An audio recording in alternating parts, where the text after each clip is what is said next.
সুস্বাগতম। এই ভিডিওতে আমরা আপনাদের বলবো না কোথা থেকে ঠাকুর দেখলে সব প্যান্ডেল কভার হবে বা কোন রুটে গেলে সব দেখা যাবে। কারণ পুজো মানে শুধু সব দেখে ফেলেছি বলার আনন্দ নয়।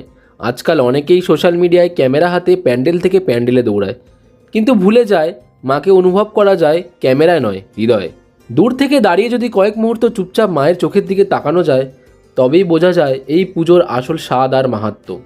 তাই আমরা এই ভিডিওতে হয়তো সব ঠাকুর দেখতে পারিনি, কিন্তু নিয়ে এসেছি চন্দননগর থেকে মায়ের আশীর্বাদ আর শান্তি। গতকাল আমরা চলে গিয়েছিলাম চন্দননগরে মা জগদ্ধাত্রীর দর্শনে। শ্যামনগর তেরনিপাড়া ঘাটে এসে ফেরি করে গঙ্গা পার হলাম, আর গঙ্গার হাওয়ায় তখন পুজোর সেই মাতাল গন্ধ। তবে জিটি রোডে এমন ভয়ানক ট্রাফিক যে মানকুণ্ডুর দিকে আর যাওয়া হলো না। আমরা সোজা চলে এলাম চন্দননগর স্টেশনে। স্টেশন রোডে বাইক রেখে শুরু করলাম আমাদের প্যান্ডেল হপিং। খলিসানি, ফটকগোড়া, মধ্যাঞ্চল, বড়বাজার চৌমাথা, একের পর এক